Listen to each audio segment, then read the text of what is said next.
தமிழ் குரல் நேயர்களுக்கு வணக்கம். இன்று நம்மோடு அரசியல் விமர்சகர் நாதன் அவர்கள் இணைந்திருக்கிறார்கள். அவரோடு உரையாடுவோம். வணக்கம் தோழர். வணக்கம். ஆதவ அர்ஜுனா இன்னொரு விஜயும் சொல்லலாம், இல்லை விஜயை விட கொஞ்சம் அதிகம்னே சொல்லலாம். ஆதவ அர்ஜுனா பொறுத்த வரைக்கும் அவர் வில்லிவாக்கம் தொகுதியில் போட்டிடுறாரு. அது ஏற்கனவே நீங்கள் உங்கள் வீடியோக்களில் பேசியிருக்கீங்க. 2 குடிகாரர்கள், அதுவும் தாவேக்கு ஆதரவாளர்கள் சண்டை போட்டதை திமுக சரி அப்படின்னு பேசுகிறாரு. அடுத்தது நான் 5 வயதிலே எங்கள் அம்மா தற்கொலையை கண்ணால் பார்த்தேன் அப்படின்னு சொல்லி அதை முன் வச்சு ஒரு சிம்பதி தேடிக்கிறாரு. இப்போ உண்மை என்ன அப்படின்றது திலகவதி பேசியிருக்காங்க. திலகவதி என்ன சொல்கிறாங்கன்னா, அவங்க ஆதவ அர்ஜுன் அம்மா பேர் கல்யாணி, அவங்க தங்கச்சி. அவங்க ஒரு பேங்க் ஆஃபீஸரை கல்யாணம் பண்ணணும்னு விரும்பினாங்க. அவங்க அப்பா அதுக்கு ஒத்துக்கலை. அதுக்கு பதிலாக காட்பாடி பக்கத்தில் ஒரு கிராமத்தில் ஒரு விவசாயிக்கு கல்யாணம் பண்ணி கொடுத்தாங்க. அந்த விவசாயி நல்ல மனுஷன்தான் அப்படின்னு அவங்க சொல்கிறாங்க. ஆனால் அந்த விவசாயியுடைய அம்மா இருக்காங்களே மாமியார், அந்த மாமியாருக்கும் இவங்களுக்கும் பிரச்சனை. ஒரு 3/4 கிலோமீட்டர் தாண்டி போய் தான் கிணத்துல தண்ணி எடுத்துகிட்டு வீட்டுக்கு வரணும், வீட்டு வேலைகள் செய்யணும், மாமியார் எந்திரிக்கணும். இந்த மாதிரி மாமியார் பிரச்சனையில் தான் அவங்க மிளகாய் செடிக்கு அடிக்க இருந்த பூச்சி மருந்தை எடுத்து குடித்து இறந்து போகிறாங்க. இதை ஆதவ அர்ஜுனா இது ஆணவ கொலை, சாதி மறுப்பு, இப்படி பில்டப் பண்ணி பொய் சொல்கிறது இருக்குல்ல, இது எதுவும் இல்லை அப்படின்றத திலகவதியினுடைய அந்த கலாட்டா சேனலுடைய பேட்டி சொல்லுது. அப்போ தன்னுடைய சொந்த வாழ்க்கையில் நடந்திருக்கிற துன்பத்தை கூட நீ பொய் சொல்லி ஒரு நம்ப வைக்கணும்னா எந்த அளவு சிம்பதி நீ தேடிக்கிற. அடுத்தது இவர் நான் ஏழை ஏழை ஏழைன்னு திரும்ப திரும்ப சொல்கிறாரு. திலகவதி தான் அவங்க அம்மா இறந்த பிறகு இவங்களை பராமரிக்கிறதுக்காக அவங்க மாமா வீட்டில் வச்சு வளர்க்குறதுக்கு ஏற்பாடு பண்ணியிருக்காங்க. அவர் படிச்சிருக்கிறாரு. இதில் தாம்பரம் கிறிஸ்டின் காலேஜில் ஸ்போர்ட்ஸ் கோட்டாவில் பொலிட்டிக்கல் சயின்ஸு படிக்கிறாரு. பேசும்போது முன்னே மாற்றி சொல்கிறார். என்ன மாற்றி சொல்கிறாருன்னா, நான் ஸ்கூலில் படிக்கும்போது 13 வயசில் என் ஆசிரியர் எனக்கு அம்பேத்கரையும் பெரியாரையும் அறிமுகப்படுத்தினார். அப்போவே அம்பேத்கரின் சாதி ஒழிப்பை படிச்சிருக்கிறேன், பெரியாரை படிச்சிருக்கிறேன் அப்படின்னு சொல்கிறாரு. இன்னொரு கூட்டத்தில் பார்த்தீங்கன்னா, நான் காலேஜில் படிக்கும்போது ஒரு ப்ரொஃபஸர் உன்னுடைய கோபத்தை எல்லாம் நீ பாசிட்டிவாக சமூகத்துக்கு நல்லது செய்கிறதுக்காக திருப்பி விடுன்னு சொல்லி எனக்கு பெரியார் அம்பேத்கரையும் பேசினார். அப்படி படித்தது 13 வயசுலையா? காலேஜ்னா 18-19 வயசு ஆயிரும். இல்லை பொய் சொல்கிறது தானே, எப்போ வேணும் சொல்லி விடலாம். அதில் ஒரு லாஜிக் இருக்கணும்ல.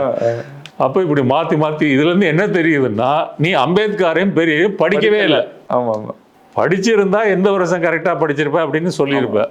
படிக்கவே இல்லைன்றதுனால இப்படி மாறி மாறி பொய். அடுத்தது அவருடைய கல்லூரி பேராசிரியர் தான் நீ ஒரு தேர்தல் அரசியலை புரிஞ்சுக்கணும், அதுக்கு ஸ்ட்ராட்டஜினா என்ன, இந்த வியூகம் அமைக்கிறதெல்லாம் எப்படி, இதையெல்லாம் நீ கற்றுக்கிட்டு போகணும். அப்படி தான் இந்த சிஸ்டத்தை நீ மாற்ற முடியும். நீ கோபத்தை இதில் மாற்றணும். இது பார்த்தீங்கன்னா எனக்கு சதுரங்க வேட்டை தான் ஞாபகம் வரும். காந்தி ஃப்ளாஷ்பேக்கில் அவங்க அம்மா இறந்து போன கதையெல்லாம் சொல்லுவார் இல்லையா, ஞாபகம் இருக்கா? அதே தான், அந்த காந்தி ஃப்ளாஷ்பேக் தான் இவர் சொல்கிறாரு. இவருக்கு ஏதோ நடந்தது போலவும். நீங்கள் யோசிச்சு பாருங்கள், அம்மா அப்பா தற்கொலை செய்தோ இல்லை இயற்கையான முறையிலையோ சிறு வயதில் இறந்தவங்க எத்தனை லட்சம் பேர் இருப்பாங்க. அப்புறம் அதை கடந்து வாழ்க்கையில் அவங்க போராடுறாங்க, வாழ்கிறாங்க. இதை இவருக்கு மட்டும் நடந்த ஒரு இது போல், அதுவும் தப்பு தப்பாக பொய் சொல்லி அதை தன்னை ஒரு சிம்பதிக்காக கண்டதையும் பேசுறது இருக்கு இல்லையா, இது விஜய்க்கு இருக்கிற அந்த நார்சிச மனோபாவம் ஆதவ அர்ஜுனுக்கு இருக்கு. தன்னை ஒரு எப்படியாவது தன்னை சுற்றி தான் இந்த உலகம் சுழலுது. சோகம்னா அது தன்கிட்ட இருந்து தான் போகுது. நீங்கள் இப்போ ஈரானில் கொள்கிறாங்க, பாலஸ்தீனில் கொள்கிறாங்க அப்படின்னா அதெல்லாம் மேட்ரு கிடையாது. இந்த உலகத்திலே நம்பர் 1 சோகம் எதுன்னு கேட்டிங்கன்னா ஆதவ அர்ஜுனாவினுடைய சோகம்தான். அதை திரும்ப திரும்ப மேடையில் பேசுகிறாப்புல, கண் கலங்குறாப்புல விஜய் மாதிரி.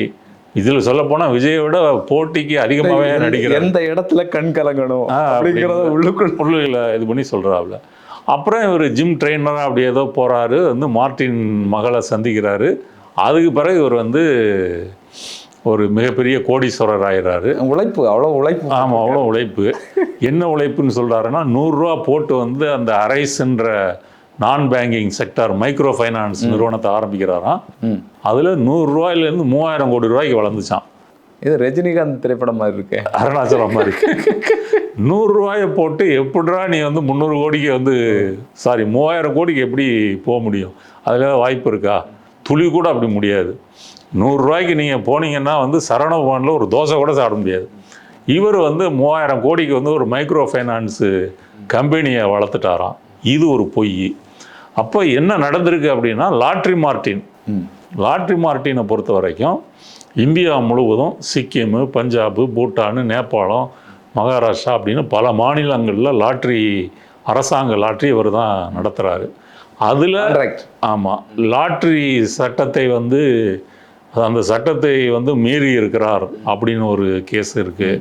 பரிசு பணத்துக்கான லாட்ரி டிக்கெட்டை விற்காமல் வச்சுக்கிட்டு அந்த பரிசு பணத்தை வந்து விற்காத டிக்கெட்டுக்கு விழுந்த மாதிரி அப்படி ஊழல் செய்திருக்கிறார்.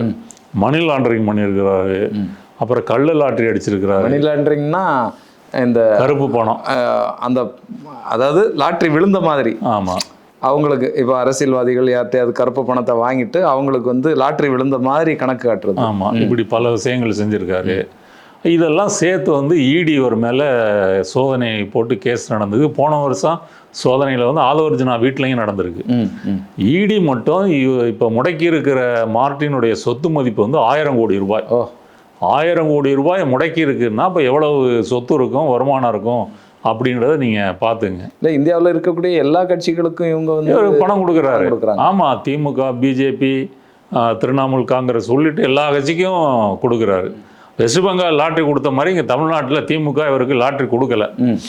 அதனால தான் இப்போ அவங்க வந்து மனைவி ஏடிஎம்கே கேண்டிடேட்டாக போட்டிடுறாங்க. மருமகன் வந்து தாவேக்கால போடுறாரு. அடுத்து மகன் வந்து லட்சிய ஜனநாயக கட்சின்னு சொல்லி பாண்டிச்சேரியில் பிஜேபி கூட்டணியில்னு அவர் போட்டிடுறாரு. சார்லஸ் மார்ட்டின் வந்து என்ன சொல்கிறாருன்னா, நாங்கள் ஆதவர்ஜுனாவுடைய பேக்ரவுண்டு வந்து செக் பண்ணாமல் உள்ளே விட்டுட்டோம். அவர் இவ்வளவு பெரிய ஒரு ஃப்ராடாக இருப்பாருன்னு எனக்கு தெரியாது. அவர் வந்து என்ன பண்ணாருன்னா, எனக்கும் எங்கள் அப்பாவுக்குமே ஒரு மோதலை உருவாக்கிட்டாரு. நான் 2 வருஷம் எங்கள் அப்பா கூட பேசாமல் இருந்தேன். அவர் லாபி பண்ணுறதெல்லாம் பார்த்தீங்கன்னா ஒரு லஞ்சம் ஊழல்லாம் கொடுத்து தனக்கு ஆதரவான ஆட்கள்லாம் செட் பண்ணி நிறைய வேலை பார்த்துருக்கிறாரு.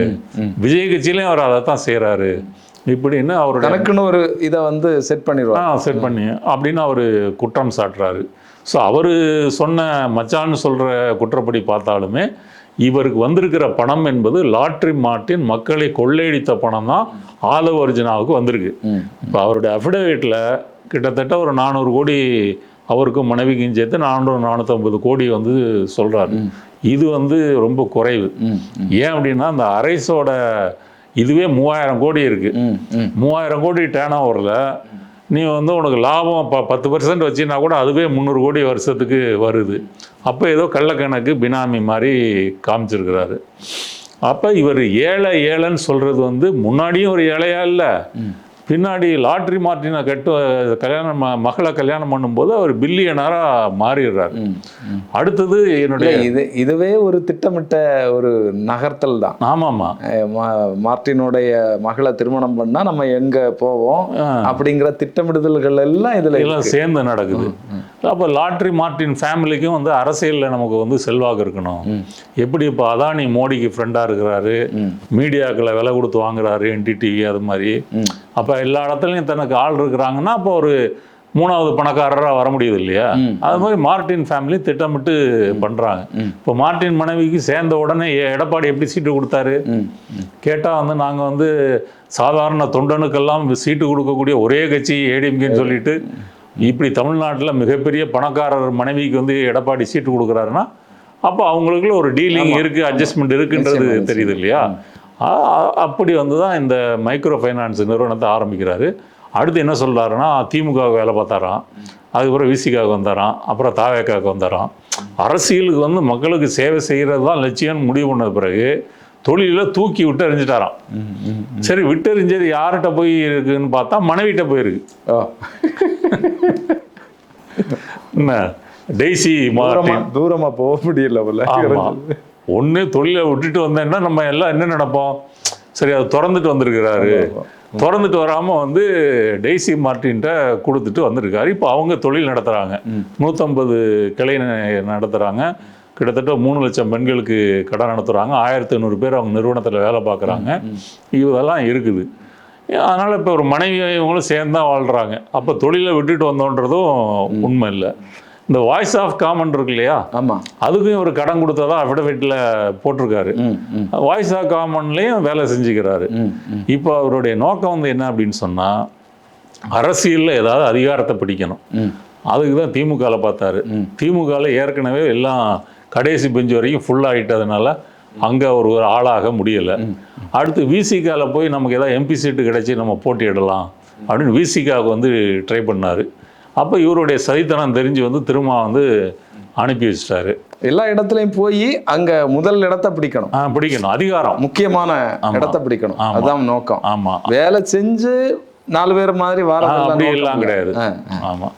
அடுத்தது தாவேக்கா வந்து இவருக்கு ரொம்ப தோதா அமைஞ்சது என்னென்னா, ஒரு முன்னாடியே பிளான் பண்ணிட்டார். விசிகாவில் இருக்கும்போது அந்த அம்பேத்கர் நூல் வெளியீட்டு விழாவில் எல்லாம் பேசுகிறாரு இல்லையா, நீங்கள் உதயநிதி 4 படத்தில் நடிச்சுட்டு துணை முதலமைச்சர் ஆகும்போது 40 வருஷமாக அரசியலில் இருக்கிற எங்கள் அண்ணன் திருமாவளவன் துணை முதலமைச்சர் ஆகக்கூடாதா? சரி, அந்த டைலாக் இப்போ பேசுகிறேன் விஜய் வச்சுக்கிட்டு, எதுக்கு விஜய் முதலமைச்சர்னு சொல்கிற? தாவேகா சார்பில் அண்ணன் திருமாவளவன் முதலமைச்சராக சொல்கிறோம், ஒடுக்கப்படுகின்ற சமூகத்திலேருந்து முதலமைச்சராக ஆகட்டும். விஜய் கூட வந்து ஒரு வேளாளர்னு ஒரு முன்னேறிய சாதியை சார்ந்தவர் தானே. இப்போ நீ சமூக நீதி பேச, இப்போ அப்படி கிடையாது, இப்போ வந்து தலைவர் தளபதி அப்படின்னு. அப்போ அரசியலில் வந்து அதிகாரத்தை பிடிக்க வேண்டும் அப்படின்னு ஒரு மார்ட்டின் ஃபேமிலியினுடைய ஒரு பிளான் ஆசீர்வாதத்தோடு தான் இவர் வாராரு. அடுத்து இவர் அஃபிடவிட்டில் பார்த்தீங்கன்னா, கரூர் அந்த இறந்து போன சம்பவத்தில் எஃப்ஐஆரில் இவர் பேர் இருக்குது. ஒரு 4-5 செக்ஷனில் இவரை போட்டிருக்கிறாங்க. 4-5 செக்ஷன் படியும் 10 வருஷத்துலேருந்து 3 மாதம் வரைக்கும் பல செக்ஷனில் தண்டனைகள் வந்து இருக்குது. இதை வந்து இவ்வளோ நாள் வந்து அவர் வெளியே சொல்லலை. விஜய் போடும்போது விஜய் மேலே எந்த கேஸும் அதில் எஃப்ஐஆரில் இது சார்ஜ் ஷீட்டில் பதிவாகலை அப்படின்னு தெரியுது, இல்லைன்னா அவர் குறிப்பிட்டிருப்பார். இவர் வந்து அது குறிப்பிட்டிருக்கிறாரு. ஏன் அப்படின்னு சொன்னால், இதில் ஒரு செக்ஷனில் வந்து அதிகாரிகளுடைய உத்தரவை மீறுதல். போலீஸ் வந்து 50 மீட்டர் முன்னாடி நிறுத்தி அங்கேயே பேசுங்க, போகாதீங்க, கூட்டம் அதிகமாக இருக்குன்னு சொன்னால் அதை மீறினது வந்து ஆதவர்ஜனா தான். இல்லை, எங்களுக்கு அந்த இடத்துக்கு தான் போகணும். அப்போ இந்த எல்லா தப்பையும் நீ வந்து பண்ணியிருக்கிற, சார்ஜ் ஷீட்டில் உன்னுடைய பேர் வந்து சேர்க்கப்பட்டிருக்கு.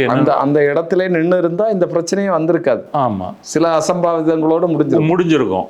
இவ்வளோ தூரம் 41 பேர் இறந்து போயிருக்க இது வந்து இருக்காது. அப்போ அது விஜயா இருக்கட்டும், ஆதவர்ஜனாக இருக்கட்டும், இன்னைய வரைக்கும் அந்த 41 பேர் இறந்ததுக்கு தார்மீக ரீதியாக ஒரு சின்ன வருத்தம், ஒரு மன்னிப்பு எதுவும் கேட்டிருக்காங்களா? அப்படி கேட்காத வந்து ஒரு என்ன சொல்கிறது, கொடூரமான ஒரு மனம் படைத்தவர்கள் தான் அவங்க. எந்த கட்சியாக இருந்தாலும் இப்படி இருக்க மாட்டாங்க. தான் கூட்டத்தில் ஏதாவது ஒரு பிரச்சனை அப்படின்னு சொன்னால் அதுக்கு முன்னே வந்து என்ன ஏதுன்னு கேட்கறது தான் ஒரு தலைமைக்கு அழகு. நீ மன்னிப்பும் கேட்கல, விட்டுட்டு ஓடியும் வந்திருக்கிற. ஓடி வந்துட்டு நான் பல வழிகளை தாங்கிட்டு வந்திருக்கிறேன். அப்போ அந்த 41 பேர் குடும்பங்களுக்கு இல்லாத வழியாக உனக்கு வந்துச்சு, யோசிச்சு பாருங்க. அப்போ எந்த அளவு மக்களை வந்து ஒரு காலில் போடுற செருப்பு மாதிரி அவர் வந்து நினைக்கிறாருன்னு நீங்கள் இதை புரிஞ்சுக்கலாம். அது சொல்லும்போது நமக்கே ஆத்திரமாக இருக்குது. வழிகளை நான் தாங்கிட்டு வந்திருக்கேன். உன் கட்சிக்கு வந்து தானே 41 பேர் இறந்து போயிருக்காங்க. இவ்வளவு அவங்க வந்து கட்சி தொண்டர்கள் கிடையாது, ரசிகர்களும் கிடையாது. நம்ம கிராமத்துக்கு பக்கத்தில் விஜய் வராரு, சினிமாவில் பார்த்த விஜயை நேரில் போய் பார்ப்போமே அப்படின்ட்டு ஒரு ஆசையில் வந்தவங்க தான் அதில் சிக்கி இறந்து போயிருக்காங்க. அப்போ ஆதவர்ஜனா விஜய் 2 பேருக்கும் பல விஷயங்களில் வந்து ஒத்துப்போகுது. இப்போ ஆதவர்ஜனா வந்து பல இடங்களில் கூட்டங்களில் போய் பேசுகிறாரு. இதே பேட்டர்னில் தான். அம்மா இறந்து போயிட்டாங்க, நான் வந்து கஷ்டப்பட்டேன், தியாகி, அப்புறம் வந்து ஏழை, சொத்துக்களெல்லாம் உதறிட்டு வந்திருக்கிறேன், ஏதாவது கொடுங்க, ஆமாம் உங்களை நம்பி தான் வந்திருக்கிறேன். அடுத்தது திமுக வந்து கடுமையாக அட்டாக் பண்ணுறது, அதுவும் வந்து விவரங்கள் இல்லாமல் தீய சக்தி திமுக அப்படின்னு சாபம் விடுற மாதிரி வர்றது. பாட்டில் அடித்தான்னா திமுக அங்கே ஸ்டாலின் வந்து பிளான் பண்ணார், என் கூட்டத்தில் பாட்டில் அடிக்கிறதுக்கு அவரே பிளான் பண்ணி ஆள் அனுப்பியிருக்காரு, இப்படி பேசுறது. அடுத்தது தேர்தல் ஆணையம் வந்து எங்களுக்கு வந்து கொடுக்க மாட்டேங்குது அப்படின்னு சொல்கிறது. தேர்தல் ஆணையம் வந்து குற்றஞ்சாட்டணும்னா நீ பிஜேபியை சொல்லணும், அதுவும் வந்து சொல்கிறதில்ல. அப்படி வந்து இந்த பொய்களையே வந்து ஒரு மூலதனமாக்கி முதலீடாக்கி மக்களை வந்து ஒரு மேனிப்புலேட் பண்ணி அவங்க என்ன நினைக்கிறாங்கன்னா, அவங்கள்ட்ட வந்து டேட்டா இருக்குங்க, தமிழ்நாடு முழுக்க டேட்டா இருக்குது. அது சாதி ரீதியாக, மத ரீதியாக, வயது ரீதியாக சரி இதெல்லாம் வைத்துக்கொண்டு எப்படி மேனிப்புலேட் பண்ணலாம் ஒவ்வொரு தொகுதியிலையும். அப்போ இப்போ விஜய் வந்து சாதி மத வேறுபாடெல்லாம் பார்க்க மாட்டாருன்னு சொன்னால் திருச்சி கிழக்குலையும் போட்டியிடணும், திருச்சி மேற்கில் போட்டியிடலாம்ல, கிழக்குலையும் போட்டியிடலாம்னா கிறிஸ்தவர்களும் வேளாளர்களும் அங்கே வந்து கணிசமான அளவு இருக்காங்கன்ற ஒரே காரணத்துக்காக தான் அந்த தொகுதியை தெரிவு செய்கிறாரு. அது மாதிரி இவங்க அதை தெரிவு செஞ்சுருக்கிற வேட்பாளர்கள் எல்லாருமே சாதி இந்த கணக்கெல்லாம் பார்த்து தான் போட்டிருக்கிறாங்க. அதில் பல வேட்பாளர்களுடைய கிரிமினல் தன்மை போன வீடியோலையே பேசிட்டோம். அப்போ இவங்க வந்து அந்த டேட்டாவை வைத்து கொண்டு மக்களை வந்து மேனிப்புலேட் பண்ணி ஒரு சென்ட்ரலைஸ்டு ஒரு பிரச்சாரம், தளபதி விஜய் இந்த மாதிரி ஒரு சினிமா கடவுள் அரசியலுக்கு வராரு, எல்லாத்தையும் விட்டுட்டு வராரு, உங்களுக்காக உச்சத்தில் விட்டுட்டு இருந்த வருமானத்தெல்லாம் விட்டுட்டு வராரு, அவருக்கு நீங்கள் ஓட்டு போடணும், தீய சக்தி திமுக ஊழல் பண்ணுது, ஒரு சிம்பிளான ஒரு நரேஷன் மூலமாக இதை அடித்து தூக்கிடலாம், ரொம்ப எளிதாக போய் சேரலாம். அப்போ நீங்கள் மற்ற கட்சி தலைவர்கள் மாதிரி 24 மணி நேரமும் நீங்கள் வேலை செய்ய வேண்டியதில்லை, தொண்டர்களும் வேலை செய்ய வேண்டியதில்லை, பூத் கமிட்டியிலே உங்களுக்கு ஆள் இருக்க தேவையில்லை. ஏன்னா இந்த சென்ட்ரலைஸ்டு பிரச்சாரத்தின் மூலமாக மக்கள் போய் பார்த்துட்டு விசில் சின்னத்து பக்கத்தில் இருக்கிற இதை அழுத்திட்டு வந்துடுவாங்க. விஜய் அதை தானே பேசுகிறாரு, சொல்கிறாரு. அப்போ அது போதும், இதுலேயே நமக்கு வந்து வந்துடும், புரட்சி வெடிச்சிடும் எப்படின்னு நினைக்கிறாங்க. அப்போ இதுலேயே வந்து அரசியலுக்காக வரிந்து கட்டி கொண்டு கீழே இறங்கி மக்களோட மக்களாக வாழ்ந்து அப்படி ஒரு தலைவராக வருவதற்கு பதிலாக எங்கிட்ட வந்து தரவுகள் இருக்குது, அந்த தரவுகளை வைத்து நான் ஒரு கல்ட்டு ஃபிகர்ன்றத அந்த பிரபலத்தை பயன்படுத்தி கொண்டு நான் வந்து வாக்குகளை வாங்க முடியும் அப்படின்னு பண்ணுறது வந்து தமிழ்நாட்டினுடைய ஒரு சாபக்கேடாக தான் இதை சொல்லணும், தாவேக்காவை. நிச்சயமாக இது ரொம்ப ஒரு மோசமான விஷயம். அதாவது தலைவனாக இருக்கவனுக்கும் அரசியல் தெரிய வேண்டிய தேவையில்லை, தொண்டனாக இருக்கிறவனுக்கும் எதுவும் தெரிய வேண்டிய தேவையில்லை. அப்படி தெரியக்கூடாதுன்றத செய்கிறாங்க. ஏதோ இயல்பாக அப்படி இது தெரியாமல் பண்ணிடல, தெரியக்கூடாது. அப்போ அதுதான் நமக்கு நல்லது. விஜய் வந்து அளவாக பேசணும், அளவாக வெளியே வரணும், இதுதான் நமக்கு ஸ்ட்ரென்த்துன்னு நினைக்கிறாங்க. அதனுடைய அடிப்படையில் தான் விஜயனுடைய கட்சி வந்து போயிட்டுருக்கு. பார்ப்போம் வரக்கூடிய நாட்களில் என்ன நடக்கு அப்படிங்கிறத தொடர்ந்து பேசுவோம். உங்களுடைய நேரத்திற்கும் கருத்திற்கும் நன்றி. நன்றி.